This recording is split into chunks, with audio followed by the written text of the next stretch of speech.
warahmatullahi wabarakatuh. Baik teman-teman, kali ini kita akan membahas terkait dengan mekanisme kerja dari si jantung ini sendiri. Kemudian kita akan bahas juga terkait dengan anatomi dari jantung itu bagaimana. Kemudian jantung itu juga fungsinya apa. Kemudian juga kita akan bahas terkait dengan peredaran darah kecil dan peredaran darah besar yang biasanya kita sering dengar gitu. Nah, selanjutnya pertama-tama terlebih dahulu tentunya kita akan membahas tentang jantung itu sendiri. Kalau bahasanya itu biasanya kita akan membahas tentang anatomi dari jantung di sini. Oke, jadi anatomi dari jantung ini sendiri biasanya dia terdiri dari 4 ruang. Ini saya bagi jadi 4 aja seperti ini.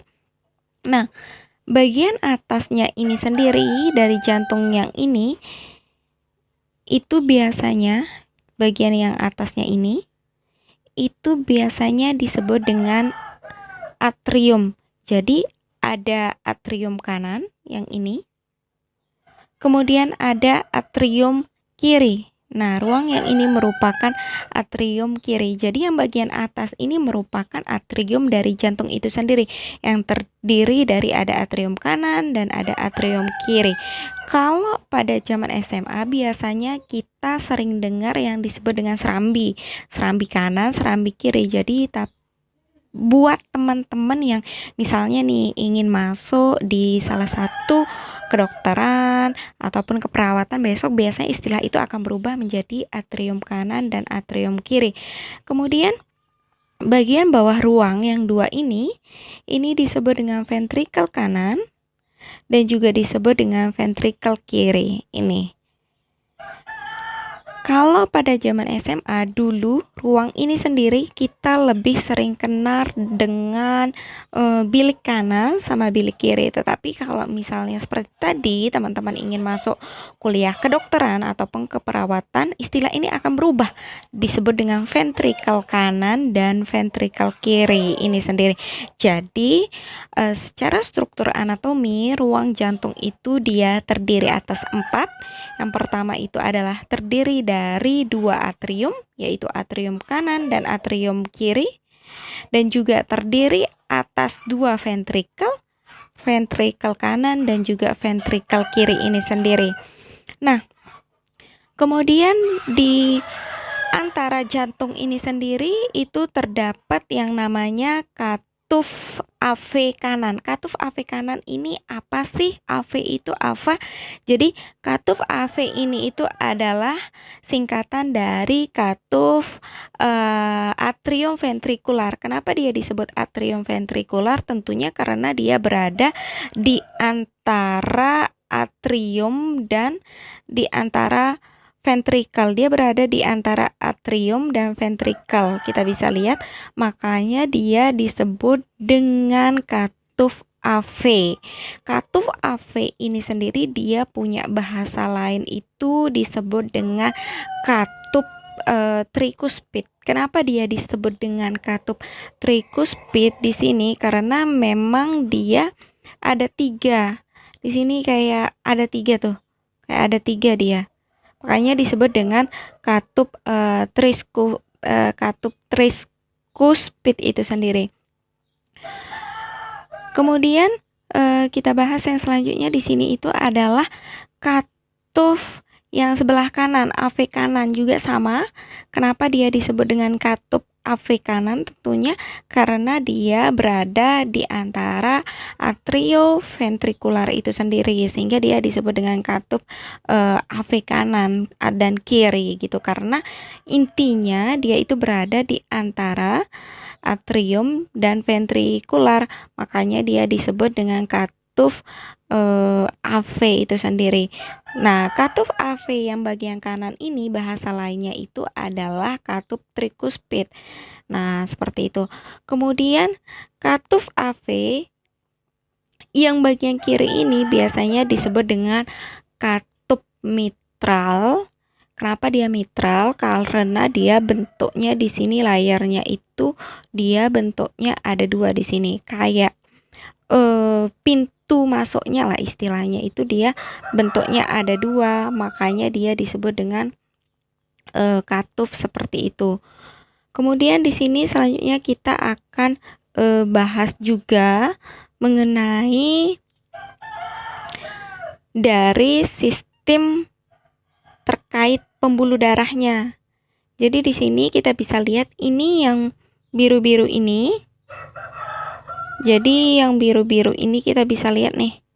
Yang biru-biru ini. Jadi yang biru-biru ini apa sih? Jadi yang biru-biru ini nih. Ini dia venanya. Pembuluh darah vena. Ya. Jadi vena yang saya tandain ini, yang pertama yang ini merupakan vena. Dia asalnya dari vena cava bagian superior di tubuh kita. Ya, yang ini. Dia dari atas tubuh kita masuk. Misalnya nih, dari asal darah atau darah balik dari daerah atas tubuh kita masuk ke jantung itu melalui vena ini. Vena cava superior. Masuk ke dalam atrium kanan. Kemudian kalau bagian bawah tubuh kita, dia masuk darahnya itu yang dari mana sih? Jadi dia masuk dari vena cava bagian inferior namanya. Dia juga masuk ke mana? Dia masuk ke sama-sama ke atrium. Oke, setelah ke atrium masuk darah, selanjutnya darah ini sendiri nanti dia akan masuk ke sini. Jadi dari atrium kanan, kemudian dia akan dipompakan ke sini. Jadi ini tahap pertamanya, ini tahap keduanya dia masuk ke dalam atrium kanan. Kemudian setelah itu dari atrium kanan darah ini kemana lagi? Dia akan dipompakan lagi ke sini dia. Nah, ke sini. Melewati katup pulmonalis. Kemudian dia akan dipompakan ke arah arteri pulmonalis. Jadi ke arah arteri pulmonalis ini biasanya darah itu dia akan ke paru-paru. Jadi dari vena cava superior dan inferior darah itu masuk ke dalam atrium kanan, kemudian dia akan melewati katup AV atau katup tricuspid.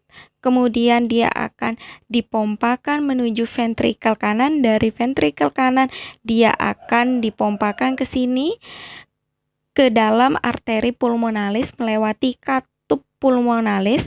Kemudian dari arteri pulmonalis ini biasanya darah itu sendiri dia akan menuju ke paru-paru.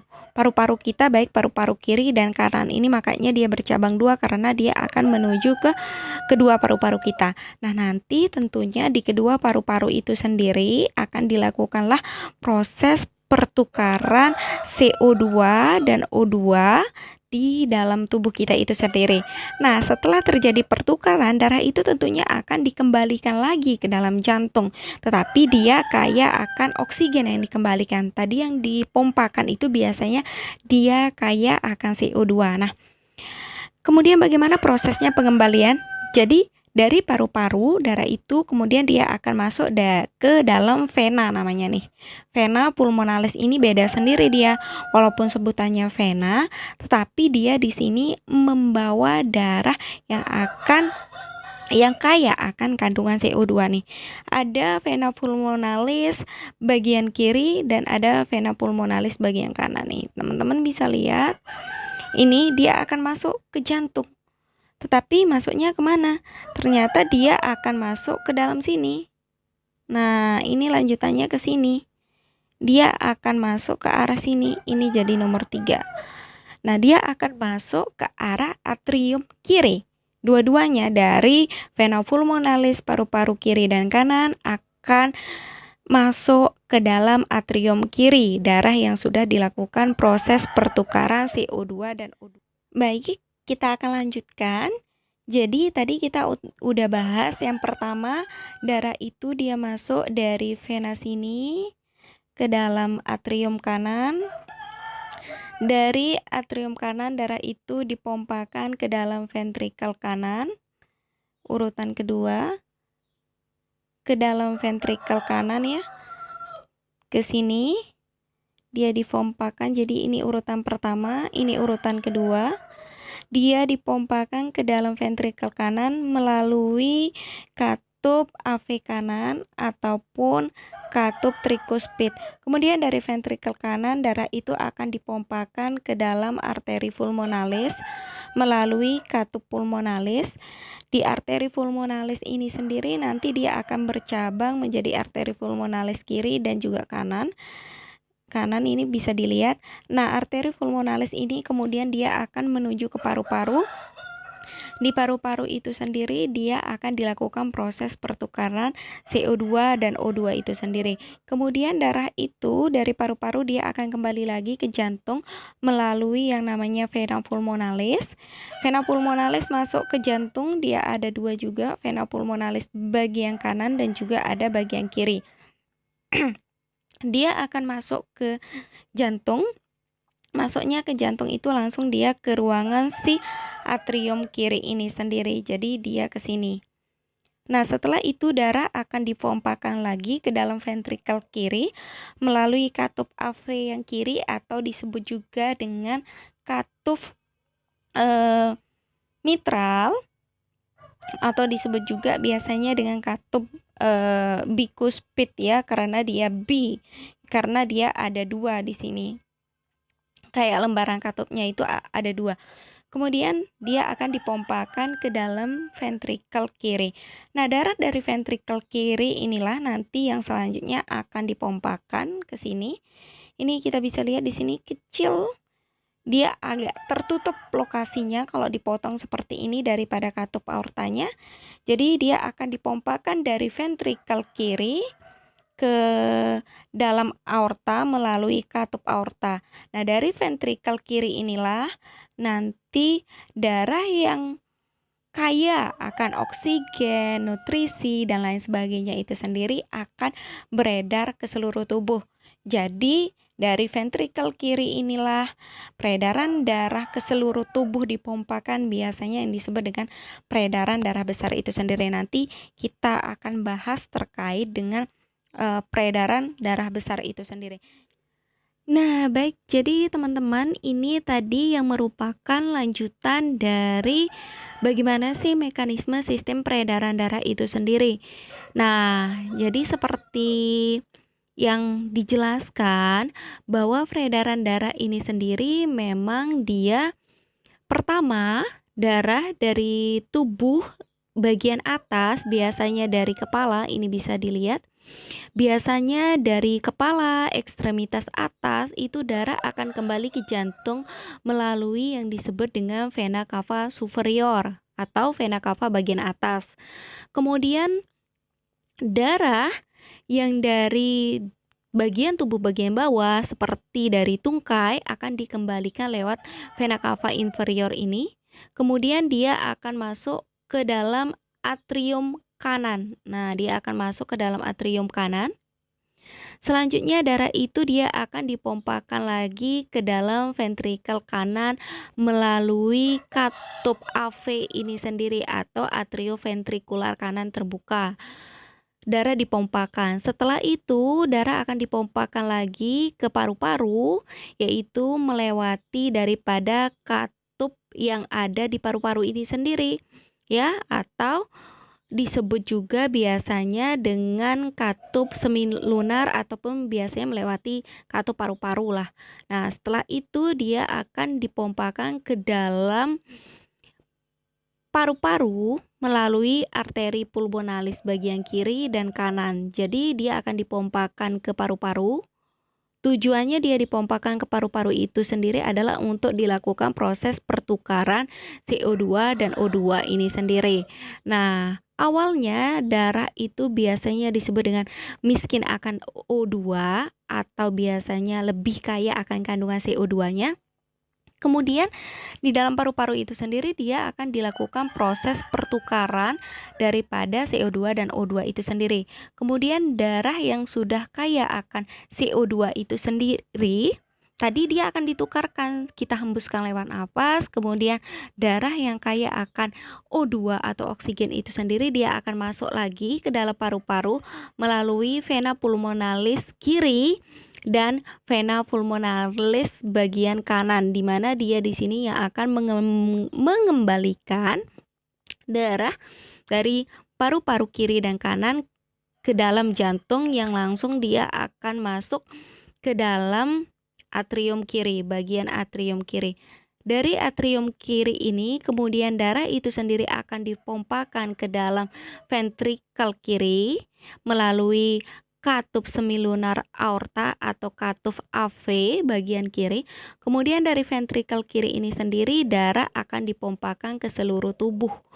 Jadi dia akan dipompakan ke seluruh tubuh gitu, untuk memberikan nutrisi atau oksigen gitu kan, karena darah yang sudah dilakukan proses pertukaran tadi itu dia kaya akan CO2 itu sendiri. Nah, dia melalui aorta ini sendiri yang gede ini, dia akan bercabang menjadi 3 nanti di sini. Jadi cabangnya ini itu biasanya khusus dia ke bagian atas daerah tubuh. Kemudian nanti dia melengkung nih, dia tembusnya ke bawah ke bagian yang saya lingkari ini. Dia akan mensuplai darah untuk bagian bawah tubuh itu sendiri. Nah, seperti itu sehingga seluruh bagian dari tubuh kita ini mendapatkan darah yang kaya akan kandungan CO2 itu sendiri. Sehingga itu sangat penting. Kemudian kita bisa lihat apabila jantung ini dipotong seperti ini, dibelah 2 itu, maka kita akan lihat perbedaan antara dinding ventrikel kiri dengan dinding ventrikel kanan. Dia bedanya itu kan dinding ventrikel kanan lebih tipis daripada si dinding ventrikel kiri. Nah, pertanyaannya, kenapa sih hal ini bisa terjadi gitu? Jadi dinding ventrikel kanan ini lebih tipis daripada dinding ventrikel kiri ini. Memang pertama itu dia diakibatkan oleh pompanya itu sendiri, denyutan dari si jantung ini sendiri.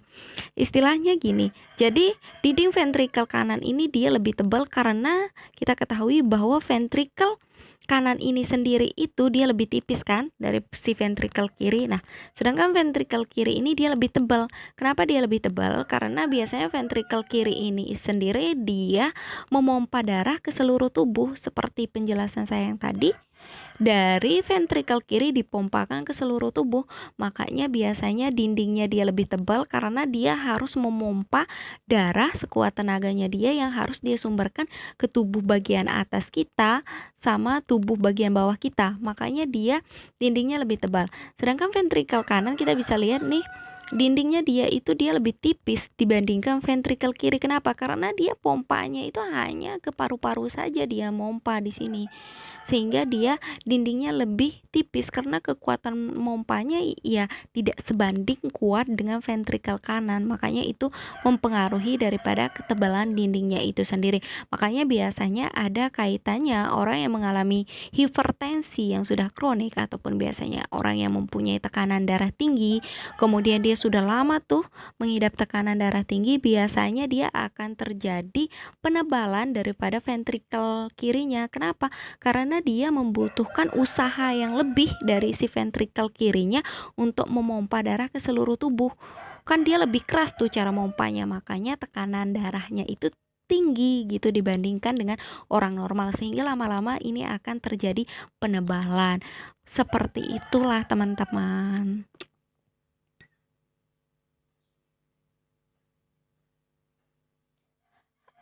Oke, selanjutnya kita akan membahas tentang sirkulasi peredaran darah besar dan sirkulasi peredaran darah kecil. Biasanya kita sering dengar tuh apa sih yang dimaksud dengan peredaran darah besar, apa sih yang dimaksud dengan peredaran darah kecil, kenapa sih dia disebut kecil, kenapa dia disebut besar gitu. Nah, peredaran darah kecil kita bahas dulu.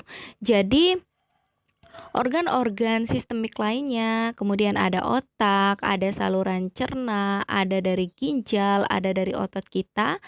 Tentunya kan dia butuh O2 tuh sama nutrisi. Jadi setelah darah yang tidak banyak mengandung O2 dan nutrisi itu sendiri, biasanya dia akan dikembalikan lagi ke jantung. Seperti tadi dia dikembalikan ke jantung melalui vena cava.